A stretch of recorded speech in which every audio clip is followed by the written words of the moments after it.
Okay, we're live. Woo! Hi. Hello, Chin, chin. everyone. Cheers. Cheers. Yeah. Cheers.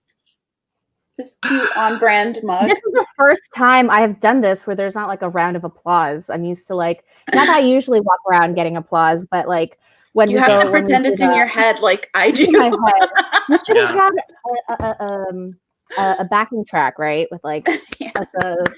Even better, you remember those things like the stick with the hands on it that would that's what I would like for myself. I can clap with one hand. I can do that weird thing. That's terrifying. Off to a fantastic start.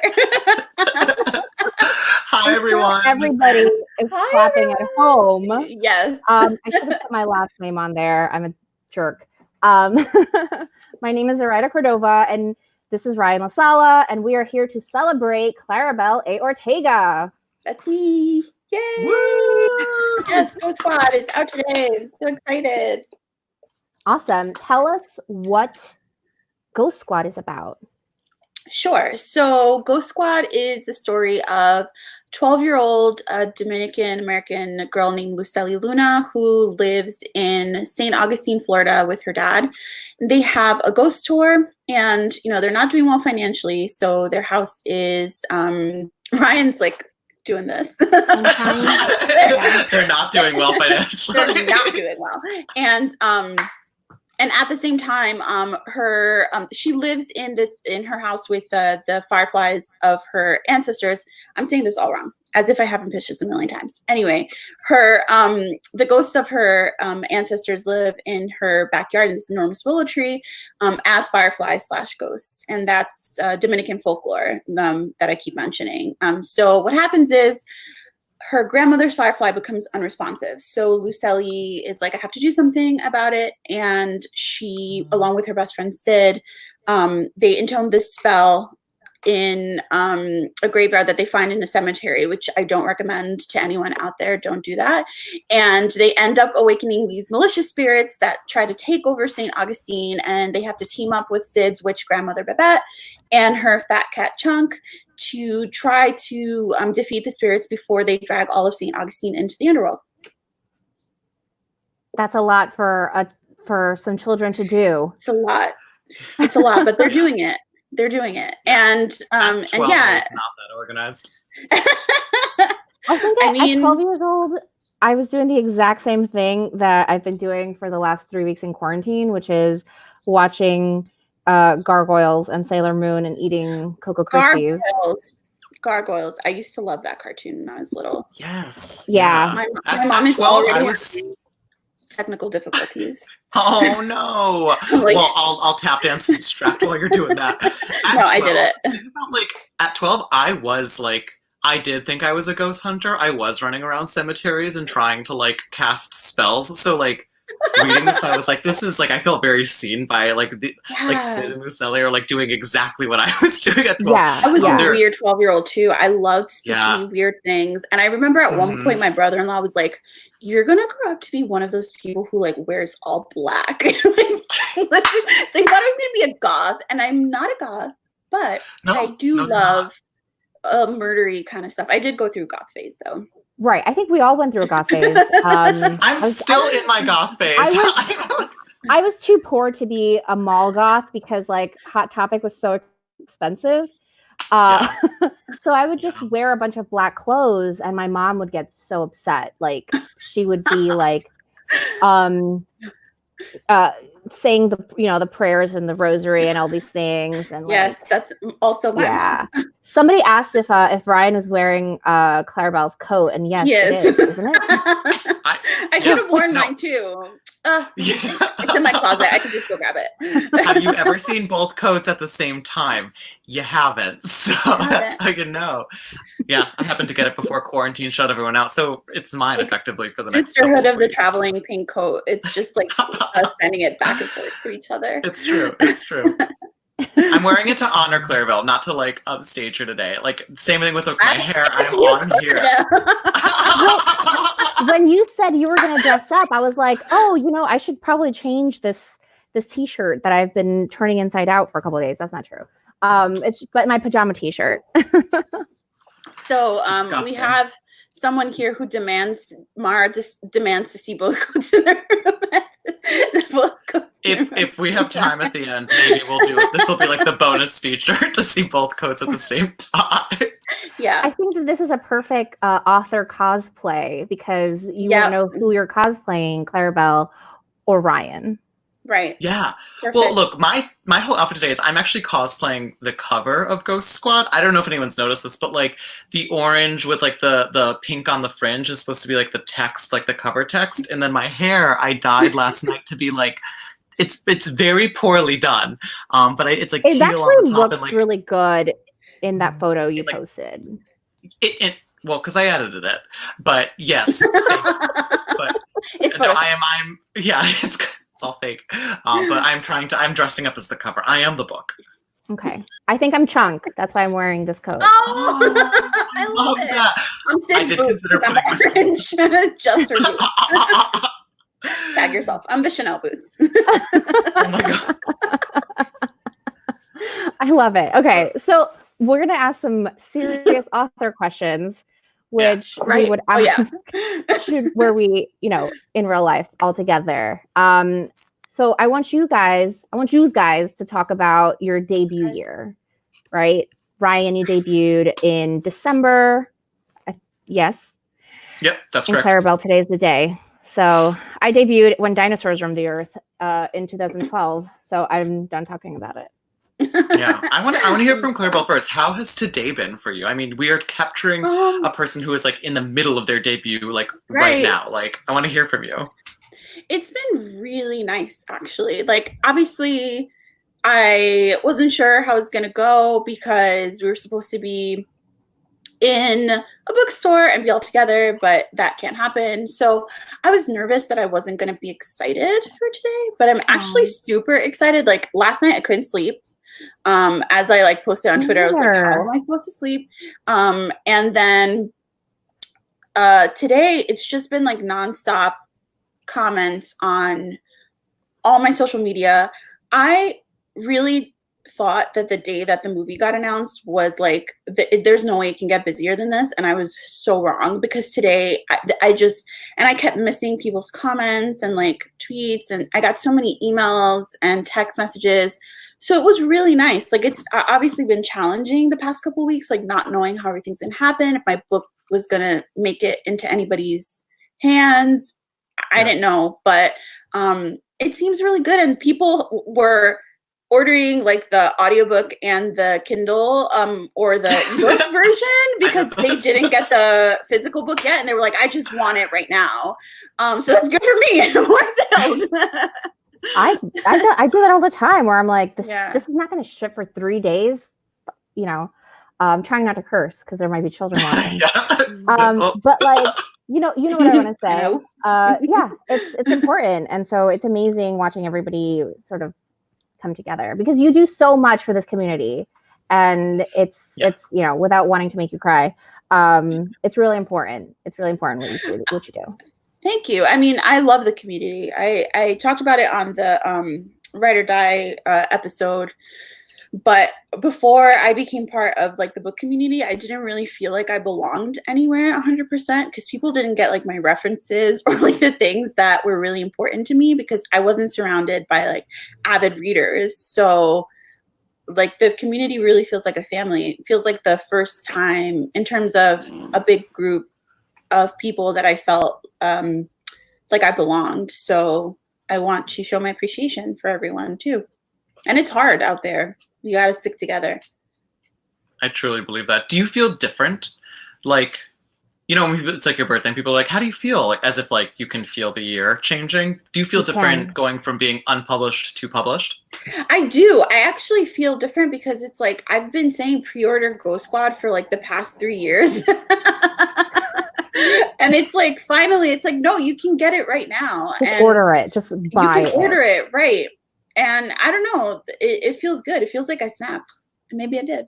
And you did. Look, that's how I felt when Reverie came out in December. And this still feels very recent for me, but like, yeah, when it like converted from being this like amorphous thing that like people were anticipating to suddenly being available, it just like, this is going to sound so narcissistic, but it just felt like I felt so powerful because suddenly I went from being this like focal point to like suddenly like I'm everywhere. Like you can't like I'm accessible. Like I'm on ebooks. I'm on audio. Like you can't stop yes. Yeah, no, I think it did feel different for me at least. So I'm glad that that's how you feel too. Also, Ryan, like you had this like shift, you know, like you had to readjust and you had to like do it on your feet, right? Like make sure that when you're with your publication dates changing. And so that must have added a ton, I don't want to say pressure because like I feel like you handle everything so like as it comes and you know with grace. So thank you. Me and Ryan like to pretend we're in Dynasty. That's why we are this way. Pretend I'm living in Dynasty. For anyone that doesn't know, like my publication date moved like 3 times over, and it like would straddle the like year mark too, so it was unclear as if I was like a 2019 debut or a 2020 debut, which was like very disorienting because that actually does matter. It was nowhere near like the disorientation that I'm sure like having a literal pandemic like befall like while your book is coming out, but like there was a version of that where things were shifting and I had to adapt to it. But I don't know, like I was just so excited that it was happening at all that even though because Reverie got moved up like an entire month and that cost me a lot of time to like prepare and do stuff that I really wanted to do, so I didn't get to do a lot, but like I got to do so much instead. And as a result of that move, that like ultimately I was just like, I sort of have this eternal attitude of like, I'm just really happy to be here and eternally surprised that I'm here. I'm sort of waiting for someone to like wake me up. So like not much can get me down. And of course I'm ear, so you're fine. Yeah, right. Yeah, and I'm incredibly, you know, graceful as well due to my ballerina training and my deportment and being raised in Connecticut. So that comes in handy. As well. I was also trained as a ballerina, just so you know. I wasn't. I absolutely was not. You fraud. Fraud poser. Oh, speaking of hot topic. Let's not. Don't. All right. So I want to talk about your how your writing process has changed, whether in the last couple of weeks or Ryan, since you debuted, has your writing process been any different from book 1 to book 2, Claribel, while you've been waiting all these years? Like how are you a different writer now that this event has sort of shifted everything? Event as in my book coming out, or like the pandemic, or what do you mean? Either or both. Okay. So in terms of the pandemic, I haven't really been writing a lot. It's been really hard for me to write and to focus. I've written maybe like 3,000 words total in like the past month, which is like, which, Brian, what are you doing?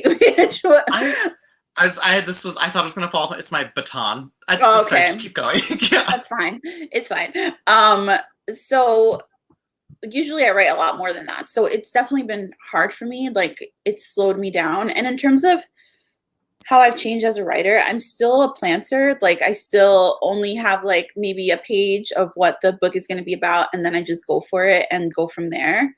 I would say that I am a lot better at knowing what's wrong and what's right as I'm writing, as I did before. Before I was a planter and it took me forever to fix a book because I had no idea what I was doing. Now, as I'm writing, I'm like, oh, I can't do that because it's going to put me in a hole for when I try to revise. So I've definitely grown as a writer, but it's hard, right? Because every book is different. And like I've written at this point, middle grade, young adult, and graphic novels. So like learning to write a graphic novel was like a whole other process because you're writing a script and it's not the same. And it's really fun. I actually really like writing graphic novels. And you're writing without seeing the like you're directing. What's the name of that guy? Absolutely. Yeah. Because storyboard artist. You are, because before you set up, like when I was writing Frizzy, it used to be called Rizos, I would set up like the scene shift and like what it looked like and the colors and what everything looked like. And there's a lot of interaction with the artist and it's a whole other thing. But yeah, I've changed in that I don't suck as much as I used to, but but I think that like my process is like pretty much the same. That's fascinating to me. You've also worked on such a a vast variety of stuff, and like I know this because I'm like personal friends with you, so I like you update me as to like the things that you're working on. And I will admit that like I have a ton of jealousy towards Claribel because every time I check in with her, she's like, "Well, I just finished this project. Oh, I just finished this project. I've got this project going on right now, but I don't know what to work on first." And I am like, to my name, I have like my first book, Reverie. I have like the second book that I just turned in, and like a bunch of Sailor Moon fan fiction. Nothing else. Sailor Moon fan fiction is something to be proud of. And I am proud of it. I am so proud of it. But weirdly, no one wants to publish it.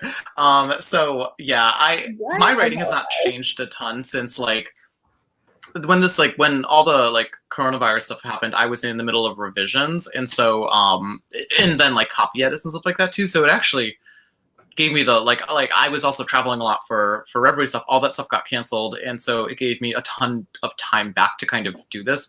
What I did not anticipate was I had to move in the middle of all of this like zaniness, and that was like unanticipated. It turned out to be a blessing, but like right when New York gave like the emergency order, like I was moving apartments, and that was really tough to like set up, and so I lost time there. So but scary. Yeah, it was spooky. It was very spooky because like no one wants to like help you if you're like the person being like, "Hello, will you help me like move boxes?" And they're like, "No." Is it a box so, like, of pandemic? Okay. Yeah, truly. But now I'm in my little like glamorous bunker. So now I feel like I do have the right setup for like new projects. I'm very excited to work on stuff, and I like look to like people like the two of you who have tons of stuff under their belt, and I'm just like, oh gosh, like what do I do next? No joke. Yes. Like yeah. a bajillion books. Yeah. She's like 4 different people. Like 4 Zoraida, no last name? Like Beyonce? Yeah. I thought it was like when you go into a chat room and you're like, or like a Slack. Wrong. It's fine. Everyone knows who you are. You've written Star Wars books. Are you kidding me? Yeah. Yeah, it's true. She's like the final evolution.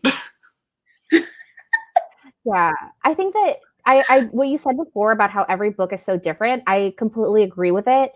The one thing has changed, the biggest thing that changed from my debut to now is that my debut book, The Vicious Deep, I didn't outline it, and it was a trilogy. So that trilogy accidentally took place over the course of 14 days because I'm dumb and I was 19 and it was like my first published novel, and I was like, well, I've committed.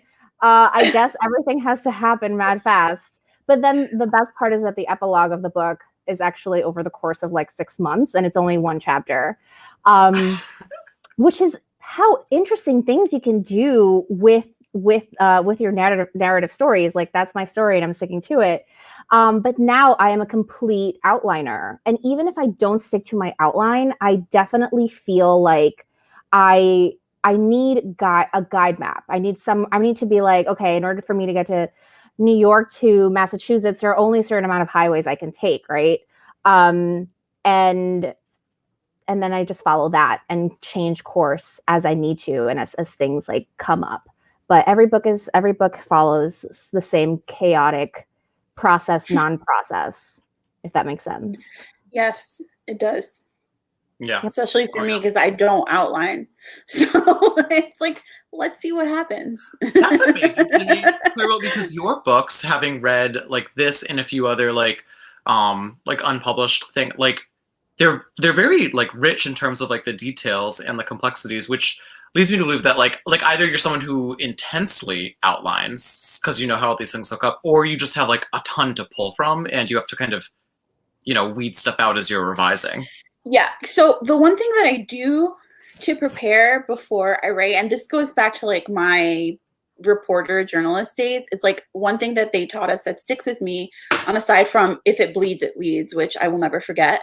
Yeah, it's just like the more violence in a story, the more people will want to read it. And that's like something they teach you in journalism school. And it's true. People love stuff about violence and pets. So people will hate you for pet violence. Yes, they 100% will. 100%. There's a I don't know if it's a 1-star review or like a Tumblr page. I think it's probably just a review because I don't think anyone spent that much time on me. It says Zoraida Córdova endorses animal sacrifice because in my witch books, when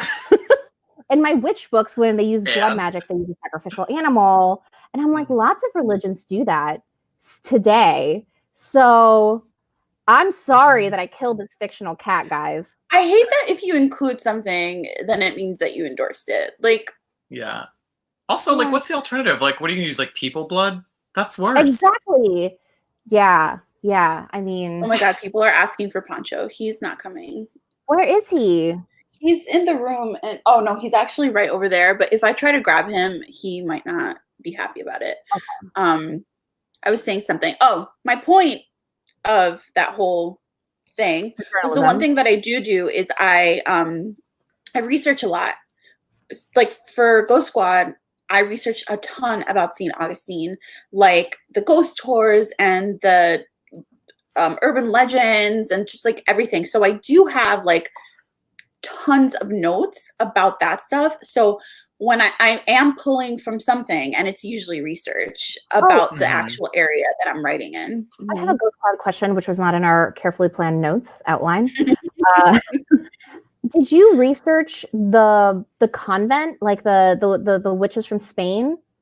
No, that's completely made up. I love it. That was so cool. Really? I didn't know that. That had to do with witches in St. Augustine, and I couldn't find one. So I was like, well, St. Augustine does have a connection to Spain, and I would love to just like bring that in through the Brujas Moradas, if you've read the book. So yeah, that's completely made up. I love that. I love that the both of you have now this commonality of just making up complete like pantheons and like lores just for the like for a book. And people being like, wow, I'm sure that's like how it really happened. And you're like, no, I learned so this much like about your culture by reading so much. Zoraida, I constantly pray to La Mama and like El Papa, like all the time. Like I like think of them all the time, and I'm like, what are they up to? Maybe if like kind of like the Babadook, right? Like if enough people start praying, I can create my own cult, right? Like the cult of the Bruja, and specifically the deities that I created. So. Watch me. In the future, I hope to make like a line of Bruja candles and have it. I'll just be like, like do illustrations of like of my personal gods from my book, not like my personal gods, but you know. Yeah. You know what I mean. I have a question. Okay, speaking of this, so merchandise. Claribel, you're a master marketer, and I do want to hear more about like how you developed into this person, because everyone looks to you for like you are very much like an influencer when it comes to like books and marketing in the world, and it's all self-made. To be more specific, when it comes to merchandise, when do I get a chunk plushie? Oh, speaking of which, I forgot to mention, someone who's in the chat is going to win a chunk plushie. Is it me? Is it us? Not you guys, but someone who's watching and that's in the chat.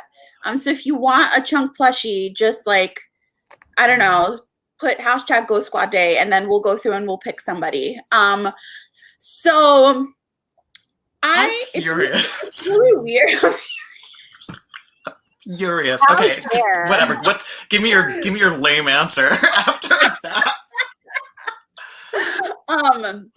So I honestly, like, everyone always asks if I went to school for marketing. I didn't. I think that I just really like buying things. You're just Latina, so you hustle. I hustle. This is my philosophy. First of all, I think I just have good instincts for it. Second of all, I think, what would I want to see on the timeline, and what would make me want to stop and buy something? And that's what I use. Like every like meme and like video and song that I use is something that is funny and fun for me.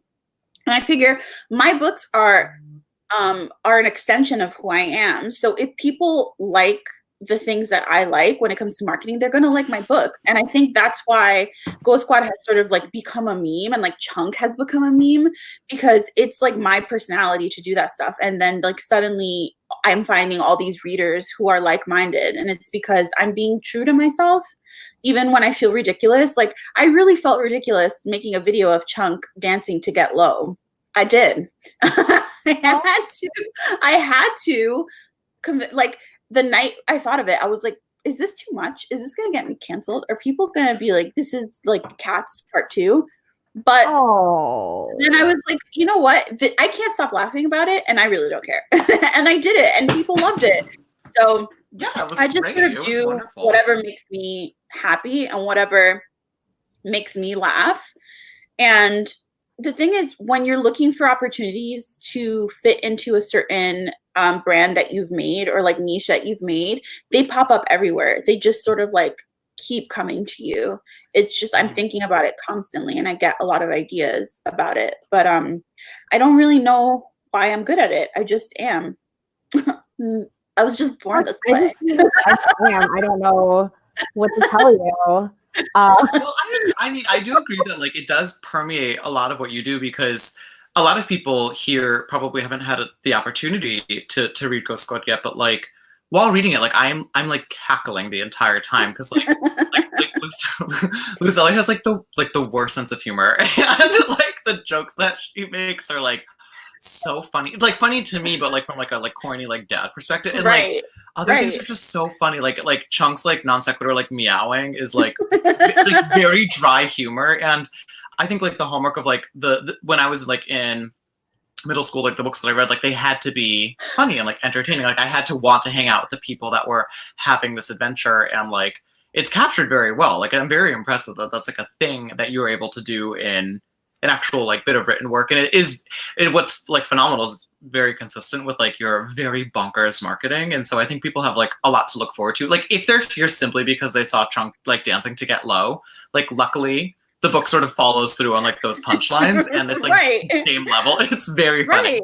And that's my point. I'm just myself. Like when I write, I'm myself.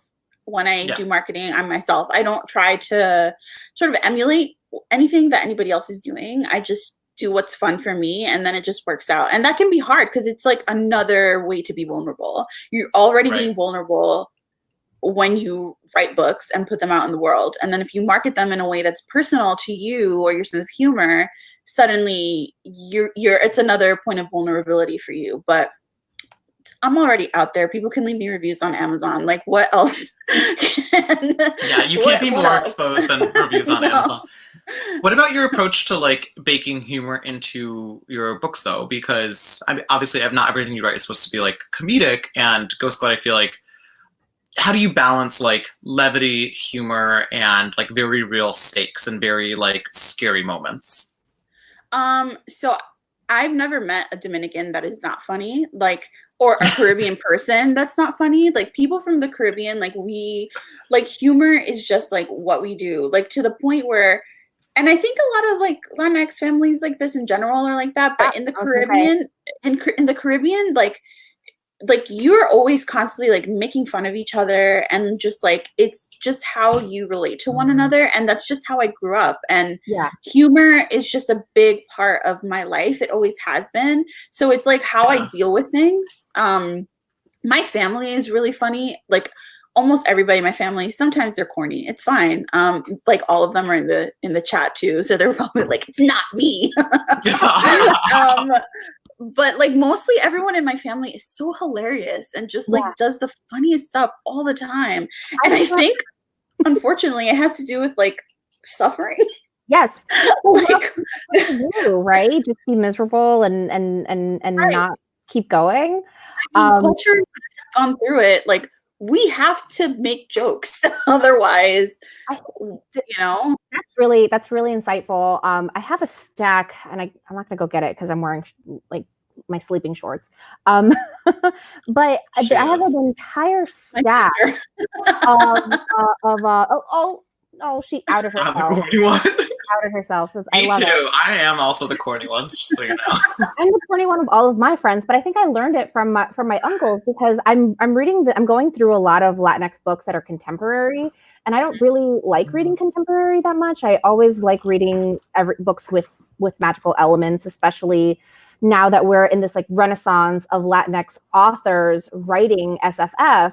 But I can't imagine writing a book, no matter how serious it is, without telling a joke. And I think that it is from that school of Joss Whedon TV shows, right? It's he used to say, but well, actually, back when I didn't Google people because I just didn't. But in the beginning, when Buffy the Vampire Slayer came out, I thought Joss Whedon was a girl. So for years, for like a decade, Jessica Whedon. I love her. I love her. She's my favorite director. She created Buffy the Vampire Slayer. But I would always repeat this Joss Whedon quote that said, it doesn't matter how serious you are, for F's sake, tell a joke. Because I think those are the moments in all of the shows that we love, right? Avengers, the last 2 movies were 100%. So dark and miserable, but we're there for like the moments that Rocket has and the moments that Thor confuses something like a humanism. And we're there for like Captain America looking at his own ass and being like, yes, I would tap my own ass. And so I think that right. Buttocks. Listen, they don't censor that word. They don't censor that word on NBC, so I think we're fine. A Disney company. A Disney company. I'm with you. I always try to include levity in all the stuff that I do too, in part because I mean within like the gay community, like levity underpins everything, and that's the only way that people like listen to us half the time. So like if we're like performing or doing something like in like a Broadway fashion. And so yeah, no, I'm with you. I love when characters are able to kind of combine like a joke with something that's very real. And it always amazes me when people are like, well, the characters were like cracking jokes when like the threat of like this doomsday loomed in the background, and that felt unrealistic. And I'm like, you must have very, very boring friends, because my friends could not keep a straight face in any sort of like dire situation if they were trying. They would get out of it, but having levity there is like, I think, a great thing to kind of you said the same thing that's happening now, right? Like people are like, why are all of these kids laughing and doing like all these like memes and TikTok videos during a pandemic? And it's like, what else are we supposed to do? Freak out even more? Yep. So yeah, I'm with you. Yeah, I think a lot of people, I mean, yeah. The outcome. Right.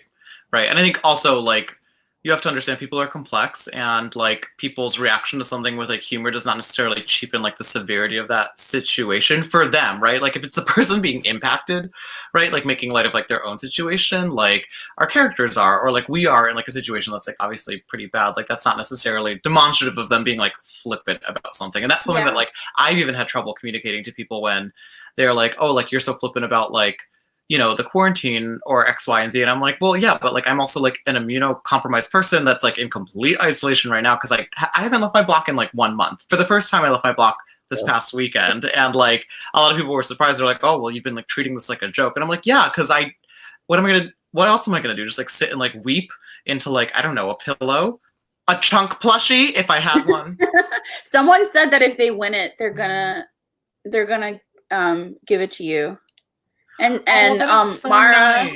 Mara tried to say Claribel, but autocorrect made my name Clarinet. So I just wanted to immortalize that in the in the live stream. Off topic, but what is like the worst autocorrect name that you've gotten, Claribel? Yeah, Bell has been the worst one. I don't know if it was autocorrect, but when somebody already said it in the chat, I went to somewhere to get a burger, and I called ahead and I said, my name is Claribel, and they were like, can you spell it? I spelled it like 3 times. Go to pick it up and look at the receipt, and it said Bell. And like, how? That is incredible.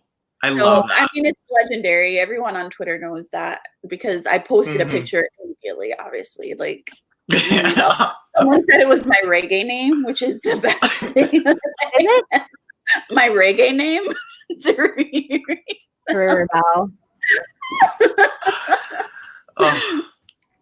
Glam Bell. I'm looking at people. Yeah.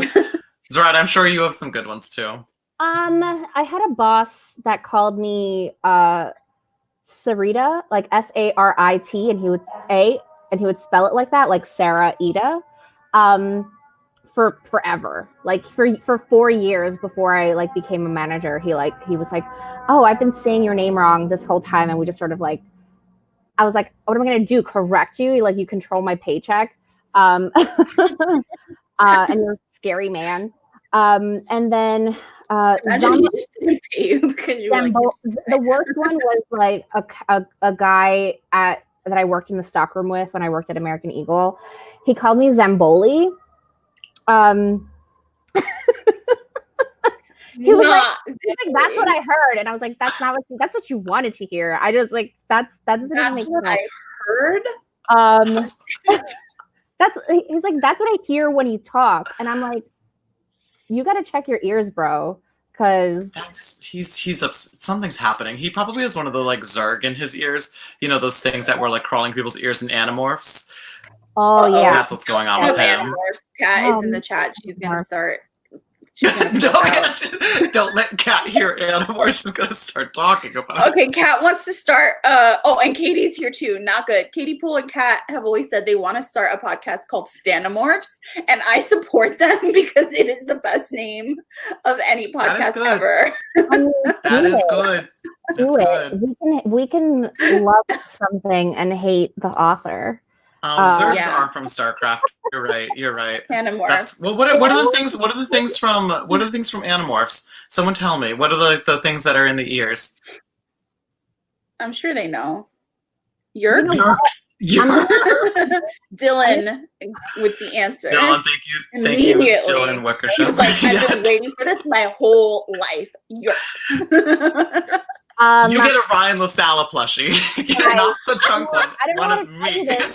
Everworld was better than Animorphs.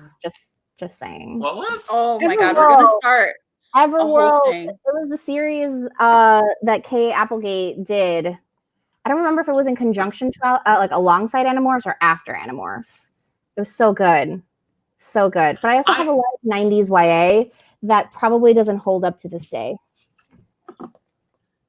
Yeah. So that's true. Not a Ryan LaSala plushie.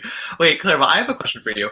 A lot of the stuff, as we're talking about like things invented for fictional universes, I didn't Google anything while reading because I was just like so enamored. But I want to know like what did you invent versus like what's like an actual thing like and this won't spoil anything, but like the razzle dazzlers and like other like devices like what like. Did it all come from you, or are some of these like pulled from like actual other things or like references even? No, Razzle Dazzler was completely from me, and surprising no one, it was inspired by a meme, which is the one of that bird who has his foot sticking out into the ocean, and it says, "Give him the old razzle dazzle." Are you kidding me? I saw that and I was like, oh my God, that's so funny. Wouldn't it be funny if the mechanism was called a razzle dazzler, and that's where that came from. So most of the stuff was made up. There are some things that are from St. Augustine history. There's a part where they run into a ghost who's missing his teeth. Yeah. In the cemetery, and that's actually an urban legend of St. Augustine, that there's this ghost who goes around asking if anyone's seen his missing teeth. And he's creepy. actually it is creepy, but I feel like he's so adorable, especially if you listen to the audiobook. He's one of my favorites. The ghost of Ryan's not happy about it.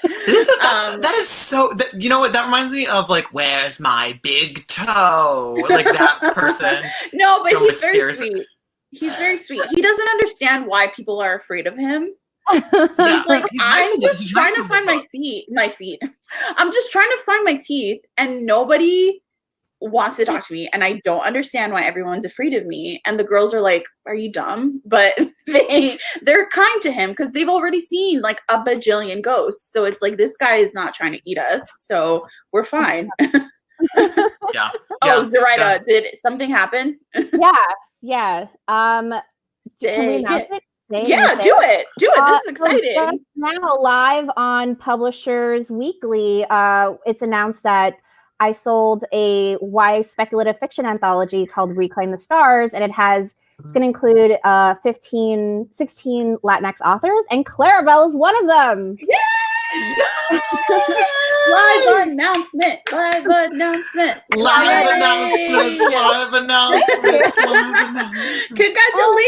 Zoraida. You. I could not have done this without all of these amazing authors that are on it. But anyway, yes. So a bunch of people just started texting me, and I was like, oh no, something's wrong. I'm getting dragged. Better reason. Better reason. I'll drag you. Thank you. You want a dragon? Mud. Oh my god. What about let's talk more about, okay, so one thing that I do know is hooked into, like, not IRL, but like within like inspiration is the folklore that underpins the Fireflies. I loved this, and I've also been fortunate enough to see like some of like the art that got produced for like the tree that's in like the backyard. Could you talk more about like the Dominican folklore underpinnings for like where those came from and like how you incorporated them?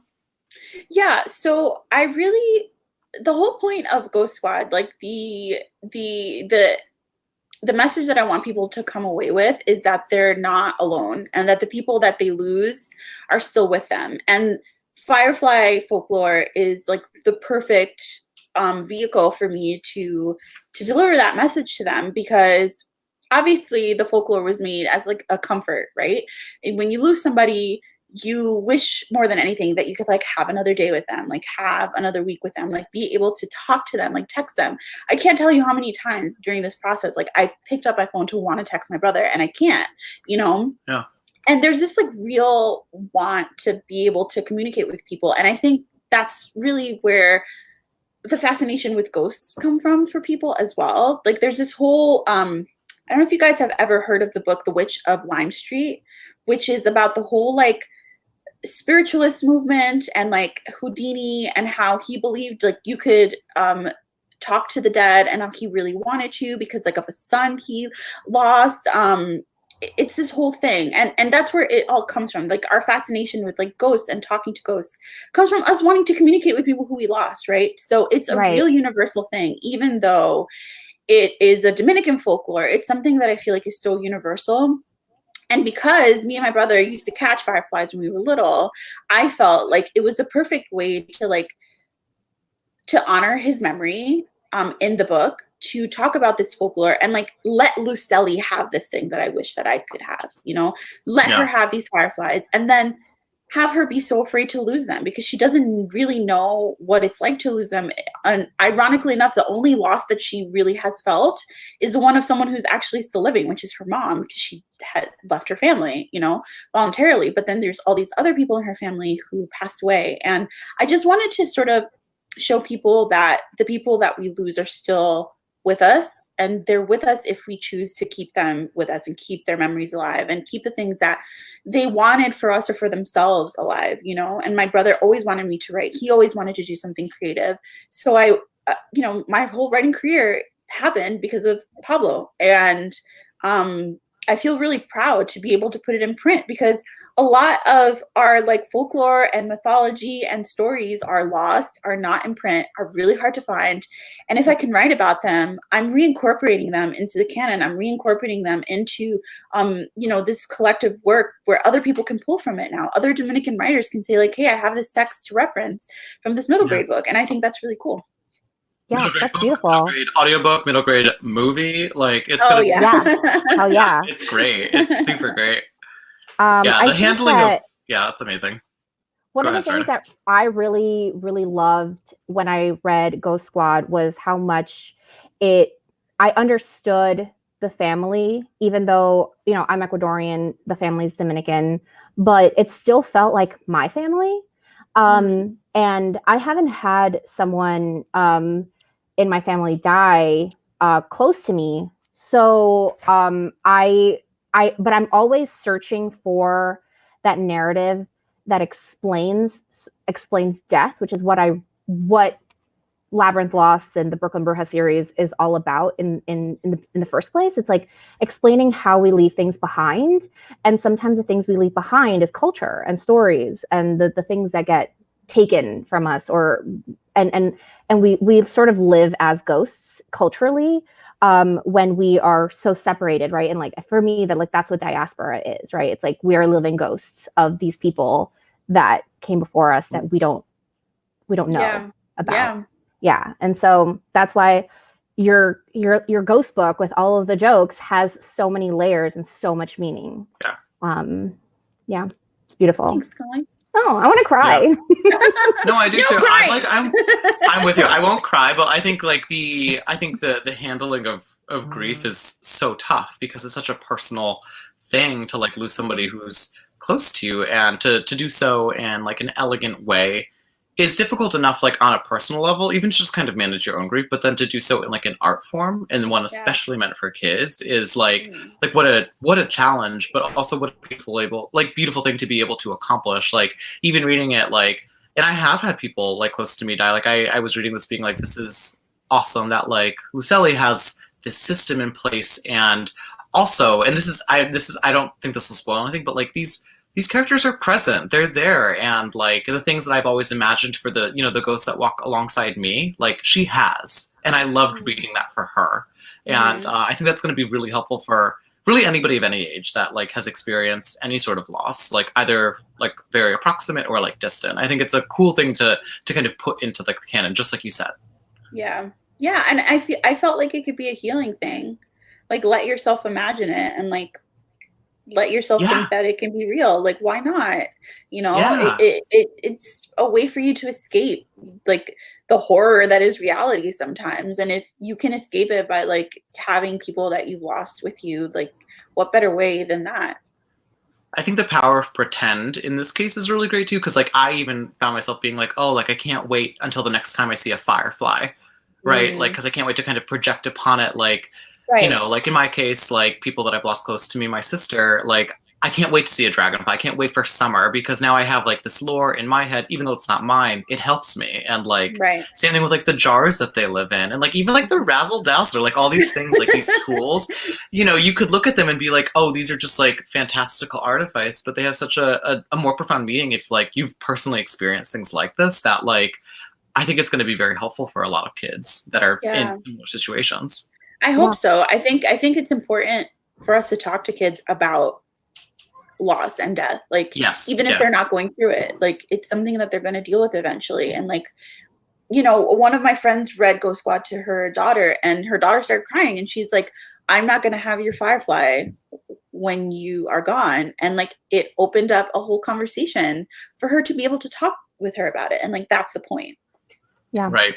Yeah, if anyone's had a conversation with their kid because of Coco, I think you're gonna have a similar conversation around this too, because that Coco wrecked me. Like, it completely annihilated me, but in like a great way too, because it was like a cathartic thing to sort of like watch this adventure that like dealt very directly with grief and like passing on, but also like carrying along with you the spirit of the people that are fighting for you even in the afterlife. Like I loved that, and this book felt the same. Like I had the same reaction when I finished Ghost Squad. Thanks. Yeah. I have a section of questions about what our characters would do if they were doing what we're doing during the quarantine. I can't wait to hear about Sid specifically. You'll have to answer 3 questions for your character, right? How well do you know Sid? What would they be doing in quarantine? What would their DJ D Nice song requests be? And would they even change their clothes or shower or stay in like the same pajamas for like a whole week? You go first. Well, I would normally do like Lucely, but I'm gonna do Babette for this one because I feel like thank you. I was gonna Kat said the same thing. So Babette would definitely be making like her own homemade hand sanitizer and like throwing it into people's windows and like yelling at people or hexing them if they don't practice social distancing. She would be like on patrol for sure. Yeah.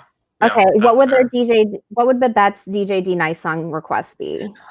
So there's a scene in Ghost Squad when they're walking to the car And in my mind, it happens in slow motion as they're wearing like their Ghost Squad jackets. And the song that's playing is London Bridge by Fergie, the clean version. So I'm going to say that song for Batman. The clean version. I don't think she listens to the clean version. Well, we're just going to make it the clean version for children. But okay. Let's see. Oh, and wait. And the last question was like, would they be changing their clothes? Was that the last part of that? Yeah, like would they just like stay in one outfit and just like hibernate, or is it like, I have to wake up and shower and change my clothes, like, or I'm either like super neurotic about that, or I'll just like stay in my bed for like days and days and days in the same pajamas, like being disgusting. Babette is fancy. She would change.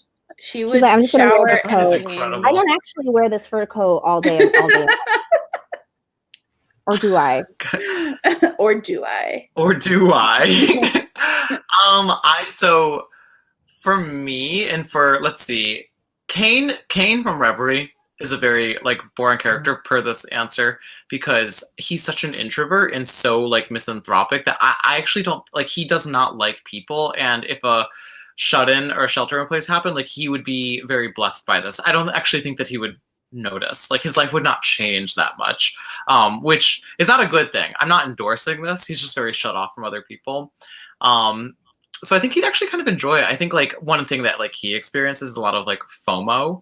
He like sees other people doing stuff and he's missing out and sort of doesn't like have the ambition to go do that stuff, but like still feels the pain of not doing it. But I think like he'd probably feel a lot of relief because like now no one's doing it. Yeah, Kane would thrive probably in this setting.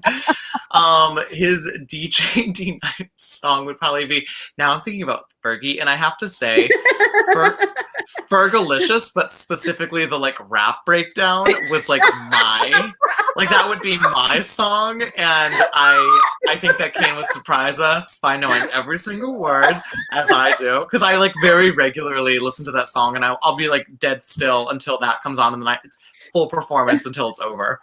I love that moment. And then yeah, Kane would be Kane's pretty crafty. I feel like he would be pretty proactive during anything like this. Yeah, pretty creative person.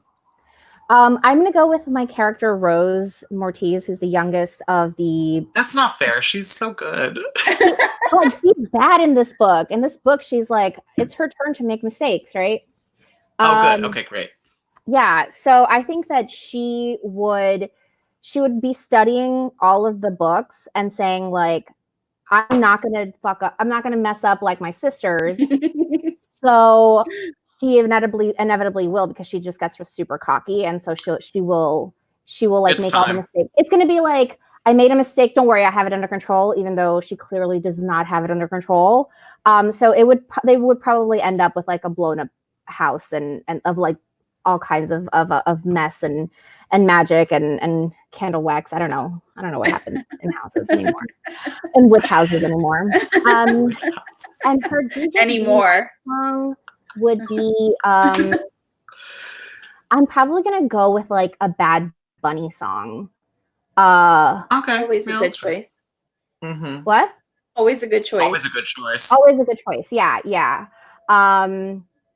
I don't know which one now, because now I'm blanking out. Oh, he did this song. I should have looked this up. Pick a Fergie song. Pick a Fergie song instead. I don't know any Fergie. Describe it. Describe the Bad Bunny song, and we'll try to guess it. We'll give you a Fergie song. They all go like you know, like they all go like that. So it's literally all of them go like that. Just all Bad Bunny. It's going to be 25 minutes, an hour of Bad Bunny. And she would just sleep in her high school t-shirt and sweater and just like have a little hidey hole. That was you? That was not me. That was David. That was David. Yeah, that was David. Love David. I love it. Okay. Do you want to do a lightning round, or do you want this beautiful audience to ask us questions? Whatever you guys want. I don't know. Why don't we do both? Do we have some lightning round questions? And then while we're doing that, people can sort of enter chat questions. Oh my God. People want to see David. No, he didn't comb his hair. Oh, I love David so much. He's built I like love a him. million shelves and like He built a things shed. during the he built a wood shed and Okay. he built like 2 huge shelves for like all his tools. He's so super productive through this whole thing. Like I can't. No, I love I'm that. famous, he says. I'm famous. He is. I would say he is. Like fringe fame for David. Yeah, absolutely. Okay. Are you ready? I guess we can do it. Go. Okay. Who is your dream collaboration with? You can't think about it. I would love to write something with Lee Bardugo. I would love to write like Dominican inspired Grisha. Oh, the Grisha Island? Yeah. Mm-hmm. That'd be cool. I think that would be really cool. That's so good. I'm gonna go with Guillermo del Toro because I didn't specify if it was like books or TV. But you didn't specify. Trick question. God damn it. Ooh, that is good. I guess I don't really have an answer for this. I'm not a great collaborator. I'm like very like creatively selfish and controlling. So I like would not want to subject someone to that. So yeah. My greatest collaborator would be myself. Wait, we're supposed to write a book, you, me, and Phil, though. Remember? Yeah, it's Phil gonna be rough. Pushing this idea. I was actually thinking about that. I was like, yeah, no, like Claribel, Phil, Stamford, and I, who wrote The Gravity of Us, also great book, you should check it out, have like talked about this, but it was very strictly like each person gets like a POV character because like there can't be like much more intermingling. And I continue to be. It would be yeah. I feel like me and Phil would be mad at you. Yeah, no, I agree. Like that's why like I avoid it because I have a complete understanding of like how like tough that would be for everybody involved. Yeah. No, I know that about myself. One food that you would eat continuously for an entire month. Cheese. Just cheese? Any specific type? I love all cheese. I would eat plantains. Okay, like I would eat fried plantains every single day. Like for an entire month. Fried plantains without anything else is like you're gonna get tired of it. Also, which I'll probably get tired of. In Ecuador, we make this like it's a ball. It's called a bolon, and it's literally just fried plantain like stuffed with cheese and sometimes pork. Like that sounds really good. And it's like, and then it's fried again in another little ball. It's delicious. That sounds amazing. I love fried plantains. Would be phenomenal. But I agree. Like I need like a sauce or like something to like dip them in probably. I have been eating quesadillas for an entire month, and I'm having a great time. Having the time of my life. I'm having the time of my life. Like it's to the point that like during like if I'm like on a call with somebody during like noon, they'll be like, "Are you making quesadillas?" And I'm like, "Yes." Yes, I'm making quesadillas. You know, it's funny because like I usually ask these questions on panels, and like now that we're in quarantine, it's just so much harder because we're actually doing that. That's why I know I have my answer ready to go. Test. Yeah. Okay, mermaids or unicorns? Mermaids. Unicorns. Of course. A horse with a sword for a forehead? Incredible. How can you resist? It's a living weapon. Oh, a half fish person who can drown people and sing?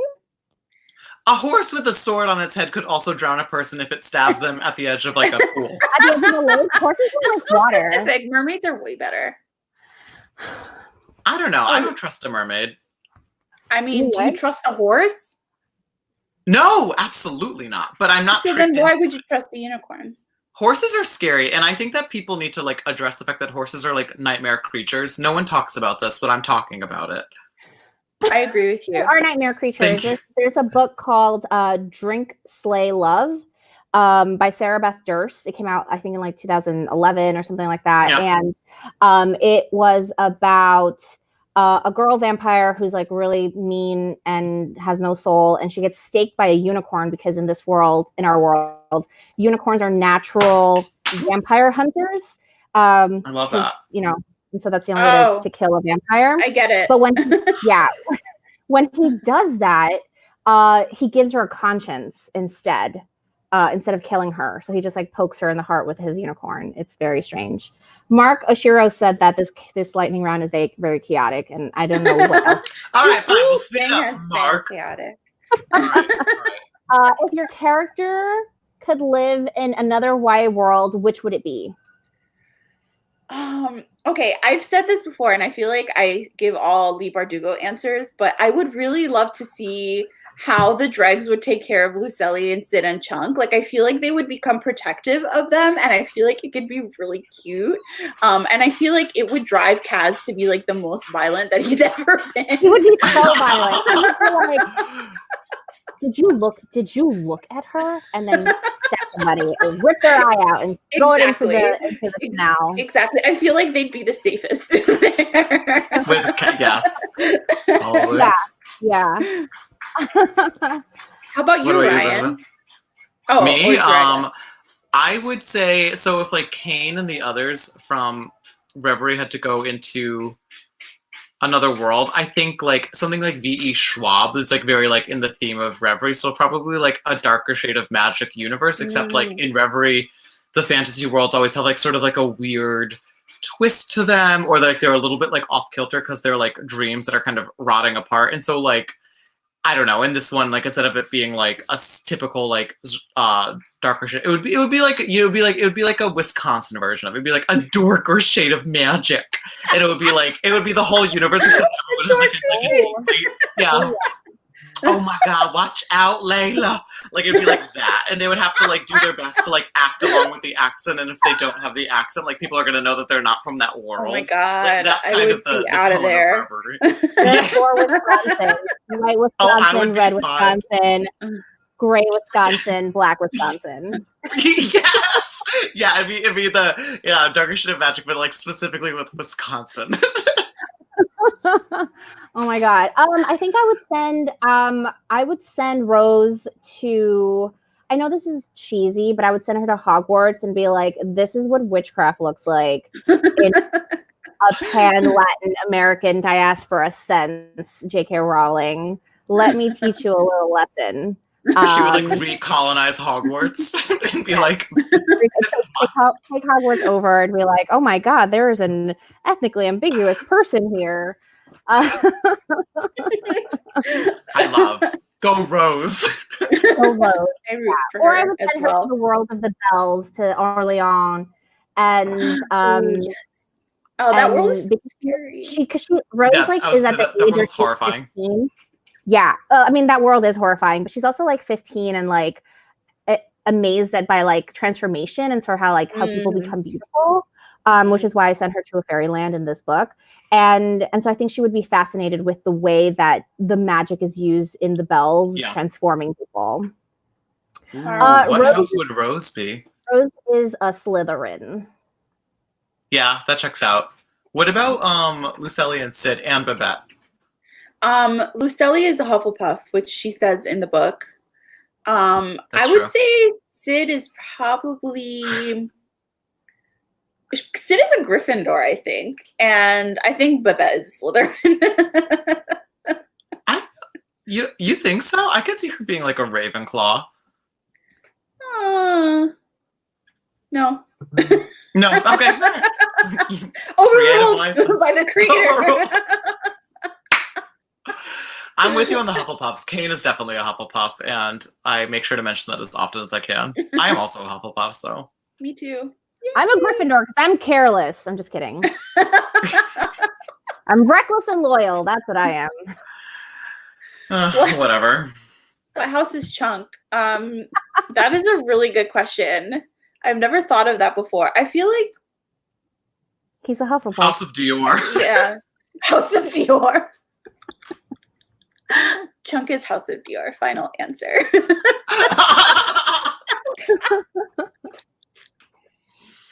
Okay, that was my last lightning round question. Yay! All right. Audience, were there some questions that came? I saw a few sort of popping up here and there, but I haven't. Oh, Arvin. People think. Is everyone drinking? I mean, reading.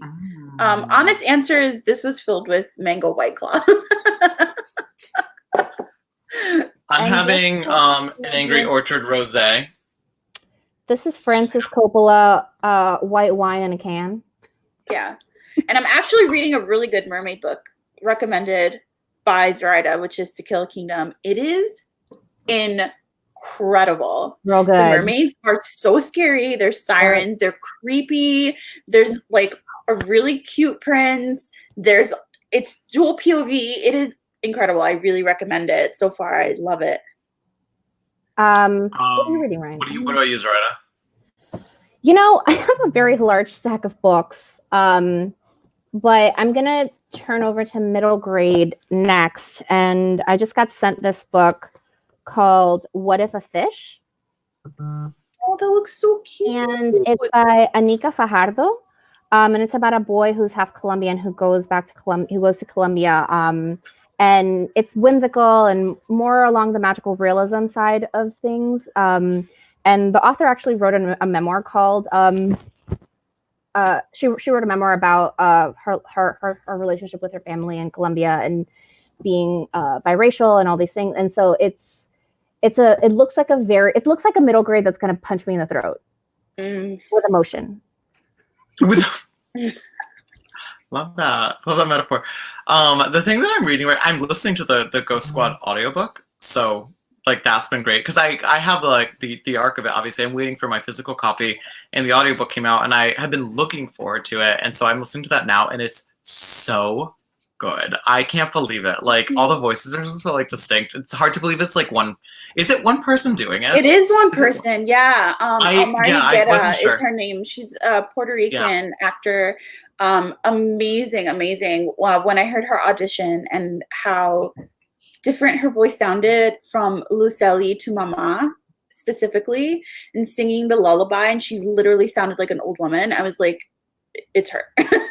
I know. I have like chills right now. Yeah, she's incredible. Other things I'm reading right now. I'm reading also. Oh, you know what? I was also in the middle of listening to The Gravity of Us by Phil Stamper, which is also like the audiobook of that. Highly recommend. It's a full cast audio, so it actually is different people. And maybe that's why I was really like, cool.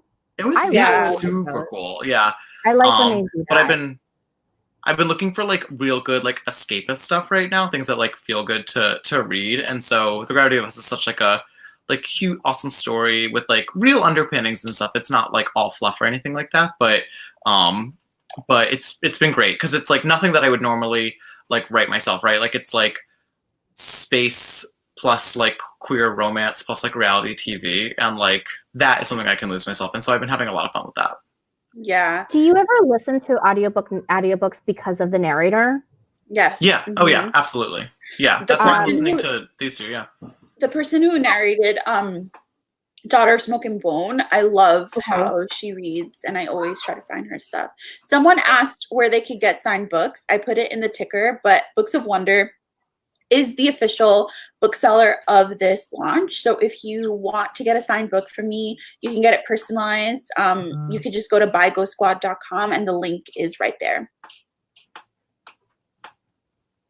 Excellent. Cool. Yeah, absolutely. Are you picking the winner now or later? I'm going to pick them later because there's a lot of people said the thing. So I'll announce it on Twitter. Phil, thank you for linking to the Ghost Squad audiobook. Yeah, so it's in the chat too. Phil has been linking to everything that we've referenced. He's been amazing. That's amazing. Even the Star memes. moderator. Of course. A plus moderation. Only thing that he does in moderation, let me tell you. I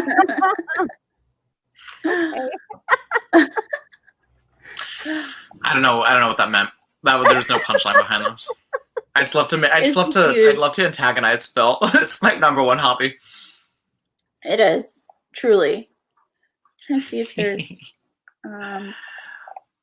so Mara wants to know my most embarrassing question, and I actually tried to answer this on my interview for Ride or Die. When it comes to publishing relating stuff, I don't get embarrassed very easily, so I don't have one. It hasn't happened yet. There's still time. Once it happens, I'll tweet about it. Everyone will know. Do you have one? This is a challenge. I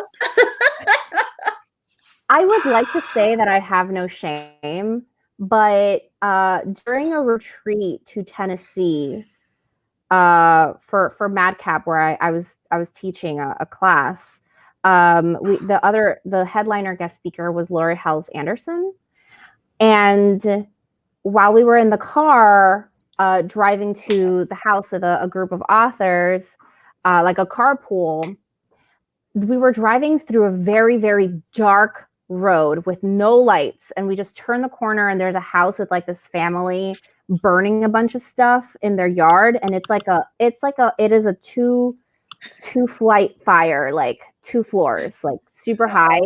And we were just like, oh, this is scary. And somebody turns to me and says, hey, Zoraida, can you explain to Lori Hales Anderson your theory of mermaid anatomy? Oh, no.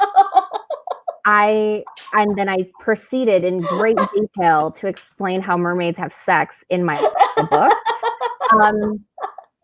And she, at the end of it, she was like, that was really interesting. And then she bought my book. And I was like, please don't read my book, Lori Hales Anderson. She was like, that was great. I want to know more. Great. I want to know more about mermaid anatomy and cryptozoology. Thank you. Incredible. So that's just my personal shame. Scandalized by that. I have too many shame. We're not going to go into detail on mine because I have hundreds. And I have been on the Write or Die podcast. So if you really want to hear about a few of them, they're well documented. But my whole life is like my biggest shame. So just follow along. That's it. Someone asked. Oh, go ahead. No, I think you might be reading the same question. What Someone reality asked, show, past or present, would your main character definitely win? Is that the one you were going to read? I have a different one. Okay. Mine would probably be Survivor. Rose would win Survivor. What would Lucelli win? I mean, she's still a kid, so that's really hard.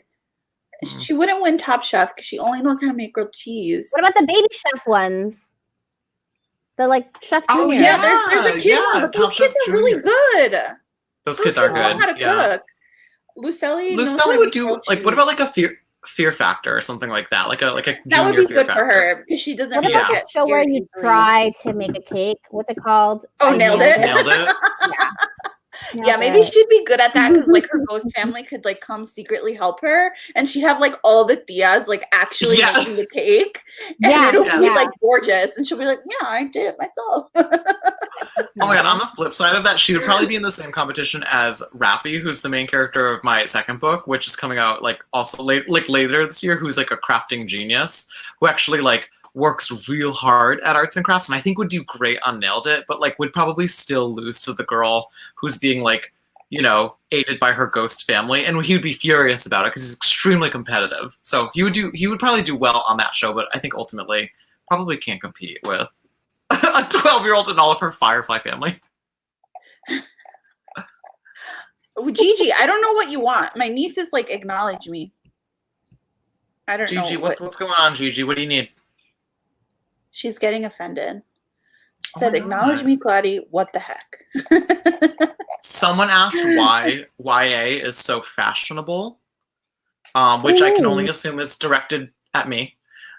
Meaning the books or the authors? Well, I mean, I guess I'm going to assume the author. I think maybe you mean the authors, but it's because like when you go, you see the different. I'm going to like push myself back on the chair by accident. When you go to like cons, you'll see like most guys just wear like let's be real, like straight cis white guys will wear like a t-shirt and jeans and like and that's fine, you know, and like that's what they want to dress like.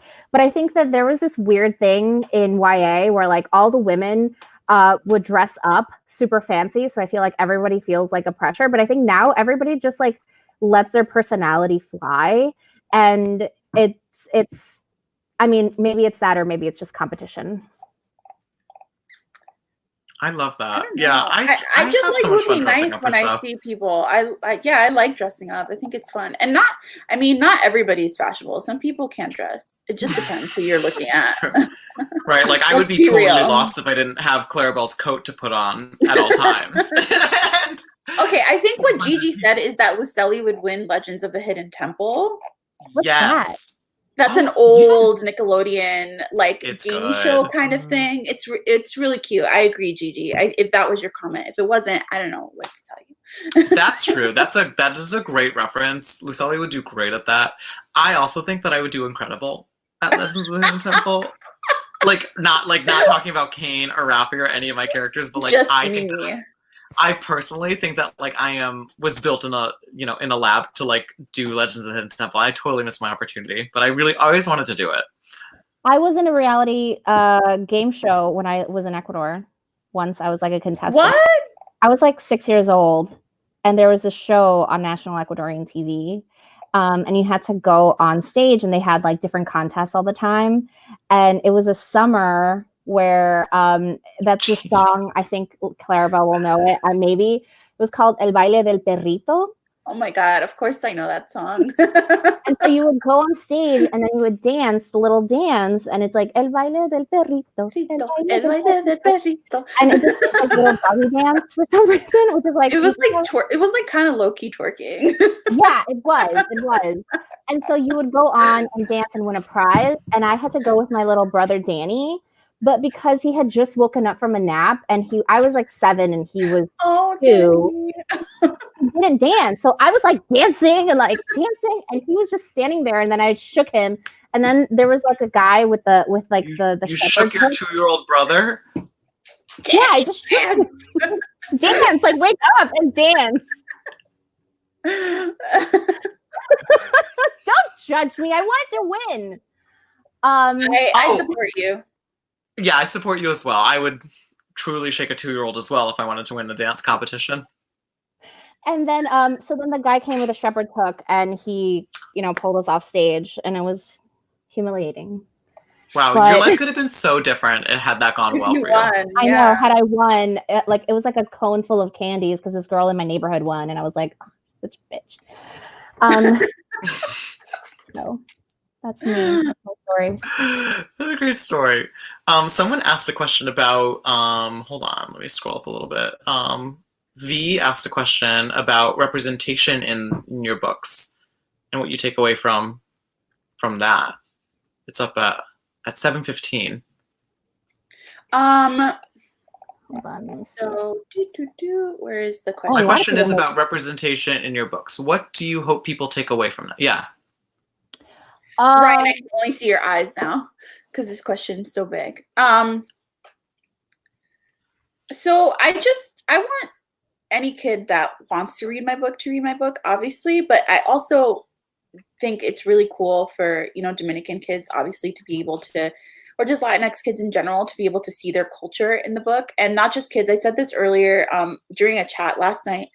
It could also be for adults who never got to see themselves in books as kids as a healing mechanism. Like, it can really be healing and sort of validating to see your culture in a book and see it discussed and to feel less alone and like isolated and like your culture is not worthy of being written about because it's not true. But like when you are slammed with the same kinds of things over and over again, it can become sort of like your truth, even when you don't realize it. So I think in that sense, I hope that, kids see it and feel good about themselves and feel like they're not alone, and that adults who have been craving that kind of representation and never got it as children are able to read it and heal some of those like childhood wounds that maybe they didn't even realize they had. Yeah. It's an awesome answer. I think not that this question's asked towards me, but like, I think you put it so well that like, we write for the kids out there that like could benefit from sort of seeing this representation, but like so many marginalized identities didn't necessarily have this in the canon when they were the age that we were writing for, but they can still benefit from sort of reading these stories and experiencing them. And that's exactly what I thought about when I was writing Reverie with any book that I write, because I focus primarily on like people on the LGBTQ spectrum, and those are for teens, but they're also for people who didn't have that content when they were a teen, and who maybe sort of have like an absence of that maybe I can kind of help fill in. But yeah, I totally agree with that. I think that's a wonderful way of putting it. I think, well, you do have, like Ryan, like you know, you have representation in a very specific way. And I think that like, even though you deal with like a young gay boy, like, but you don't give him like the pain narrative, right? You know, you don't give him the coming out narrative. You give him a cool, weird, you know, Inception story. It was all a dream. I'm just a leader. Yeah, the last line of Reverie, and it was all a dream. Spoiler alert. But for me, it was the same thing. You know, I was afraid to write Latinx characters in my books when I first started publishing, because it was a very different world before 2014, and the work that We Need Diverse Books and other women, and like specifically Black women, have been doing in like the academic side for so long has been so important. And like there's a reason why so many writers can write the books that they can now. And there's a reason why publishers are not allowed to turn us away with the same old tired, we already have, like, you know, unicorn Highlander narratives that they used to propagate. And so I'm just like really happy to be able to tell stories of witches and vampires and mermaids and magic, and that's it. That's all I've ever wanted. So heck yeah. Right. And to do it your way, like what a cool thing to be able to do, you know? So my sister, with a slight typo, wants to know when we decided that we wanted to be writers. To be writers, okay. I've always liked to write. Just seltzer. Ryan's judging you. I've always loved to write, but I think I decided that I wanted to be a writer when I got the idea for my young adult fantasy, because that idea just like wouldn't let me go, and it made me feel a way that I hadn't felt in a really long time, and it made me feel fulfilled in a way that I've never felt. And I was like, oh, I want to do this forever. I want to write stories forever. This is amazing. So once I got the idea for I forgot the name of the book, Witches, Punks, and Curse Things, which was like in 2011, 2012. So around that time, yeah. What about you, Zoraida? I knew I wanted to be a writer when I was 13 years old. I feel like I've told the story a lot, but Jenny, you haven't heard it. So when I was 13, I read this book called In the Forests of the Night by Amelia Atwater Rhodes, and it was a vampire book. And the author, she was 14 years old, and she was published by Random House, by Delacorte. And she got the book deal when she was 13 years old. And I just remember sitting in my classroom being like, I'm 13 years old too. And even though she's like, you know, a young white woman from Massachusetts, and we have very different, and I'm like an Ecuadorian immigrant from Queens, and we have nothing in common. If you see like even a fraction of yourself reflected by somebody else who's achieving something, it makes you feel like you can do it. And I'll always remember that, because I went to my very first Romantic Times Book Lovers convention or conference. There was these two Mexican girls. They came up to me and they were like, "Oh my God, are you Latina?" And I said, "Yes." And she was like, and they were like, "We're Mexican." I didn't know that we could be authors. And I was like, trying so hard not to cry in front of teenagers, because know, like they could smell the fear. They can. And it was just, for me, it was really important, because I've always sort of wondered, it's like, why do I do this, right? And I think that answered it for me. And I like to keep reminding myself of that moment, and the moment that I felt when I was 13 and I decided that I wanted to be a writer. And nobody told me no. Like, my mom never said. She always was like, "Are you sure you don't want to be a doctor or a lawyer?" And you know, but she never said, "We didn't come to this country so that you could be an artist." And so I'm very grateful for the support that I had from my family, even though they don't understand the publishing process. And my mom still calls my publisher, my agent, or my publicist. because she doesn't Who know the among us terminology. understands it? They just Do we really get it? So that's my very long story of how when I decided that I wanted to be a writer. My answer is not so beautiful as either of those. I actually feel like I've been going back and forth this recently, and this is gonna sound so like, I don't know, like patronizing, or like pretentious, I guess. But like, I'm still like wondering, like, do I want to be a writer? So much about like what I do and what I create. Like, I just always have had like a very like an urge to sort of like express creativity to the world around me, and writing was the easiest thing to do that with. Yeah. But like, as I get older and as I move forward in this life and as sort of like other doors open up, like there's so much that I like want to do, and like I am a writer, right? Like I am writing stories, so that's never been like up for debate. And luckily, like I've always had a family that's like been very supportive when it comes to like creative endeavor, so that was never contestable.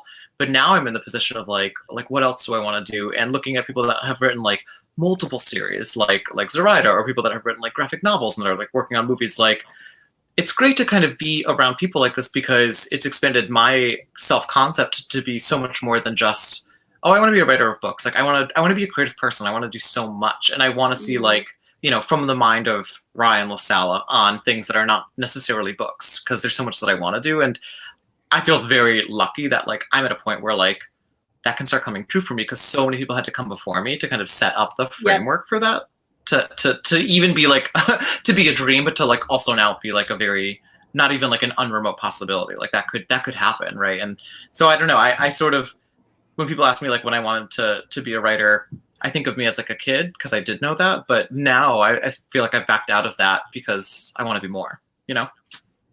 I love it. You are more. You're everything. I love it. You are everything. I love you both so much. I hope you know that. I love you guys too. I love you guys too. Oh, this is the nice thing. I mean, like for anyone watching this and being like, oh, like I have a book idea. Like, please write it. Like, make friends. These are two people that like I admire and I am personally friends with, and I've had like the tremendous luck of like reading their work and being able to like appreciate them from like an artistic level and like a collegial level, but also like a friendship level. It's like such a cool experience to like have that in your life. Cool. It's super cool. And to like watch, you know, Claribel, like you're being published today, and like everyone looks up to you, and to like watch this happen for you is like, it's so cool. And then to also be listening to your book and be like, not only do we all love Claribel, but like the book is high quality. That's not always the case, right? Like sometimes we like people like, we're like, you're whatever your book, but like the book is also great. Yeah, like also, thank you for making it so easy. I remember, I think like I met, Claribel, did I meet you at Chicago BookCon? Yeah, I think that's the first time. And I still remember that because like I just remember, you know, in 2016 I was like restarting my career, and like I was like, I hope people talk to me, or I hope people come to my signing. And like you brought over all of these people, and we all the writing cult, the writing cult, and they're all in the chat. Samira and Kat, and like, and I still have that picture with like the group where of I us. have the post-it on my book still. Yeah, it's great. Yeah, so I think that I think it's amazing. It's so fulfilling to see it like 4 years later. Like we've come full circle to these. Yeah, things. it's really cool. It's really cool. Yeah, I remember Zoraida walking in and all of us being like, "Oh my god, Zoraida's so cool." Zoraida is cool. Zoraida's the reason that like I like my publishing deal like is in part because of like Zoraida. I've told you this too, but like because of Labyrinth Lost and how much I adored that book. Like when Source Books like offered on Reverie, I was like, oh my god, they published Labyrinth Lost, like the biggest, most important book of my life of that year. Like, yeah, it was great. And then I met you like shortly thereafter. And like you knew who I was, which like meant the world to me. So I don't know, like not to like make everyone watch us talk about how much we love one another, but it's like a love fest. That's the best part. Love something you said about like community and watching achievements like this and being able to understand them from both like a personal perspective, but also like an artistic achievement. Like it's cool being it's like this multifaceted way of appreciating a human. So I don't know. I'm so proud of you guys. Claribel, you specifically. Congratulations. Thank you. Claribel, you've done so good. And this is just the beginning. And you're going to be on Deadline City, my podcast, tomorrow. Yes. So I'm going to listen to that. I can't wait to listen to this. Really excited. It was a great combo. We had a lot of fun recording. It was also during the very beginning of the pandemic before it blew up. So it's also the It'll be beginning of that interesting to listen conversation. to that. Yeah. Absolutely. So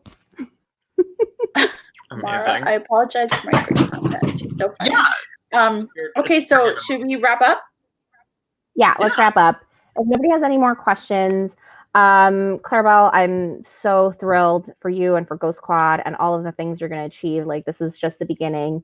Thank you. And I hope everyone who's watching and hasn't already ordered it, orders it, because you can no longer pre-order it, but you can just straight up buy it. Just get it.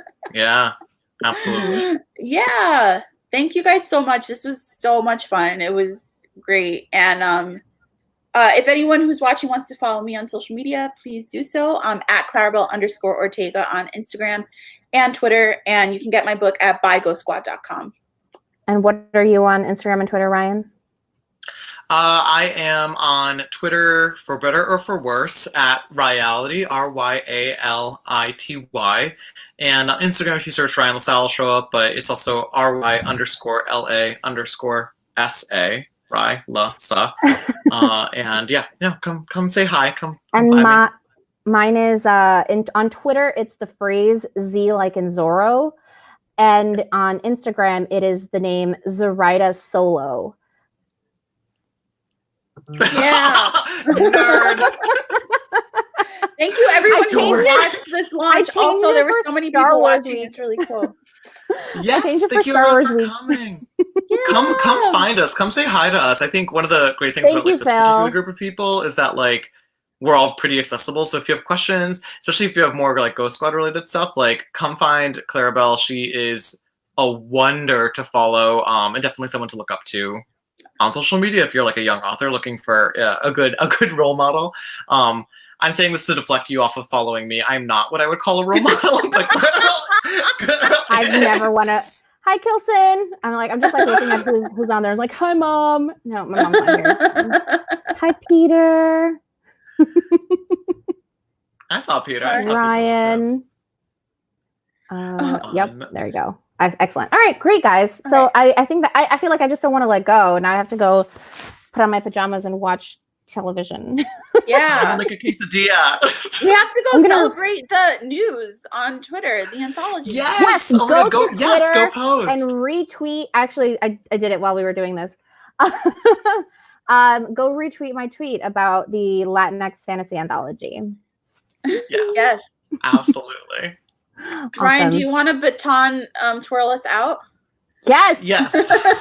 Thank you, everybody. I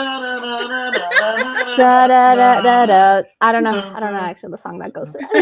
Bye. Bye, guys.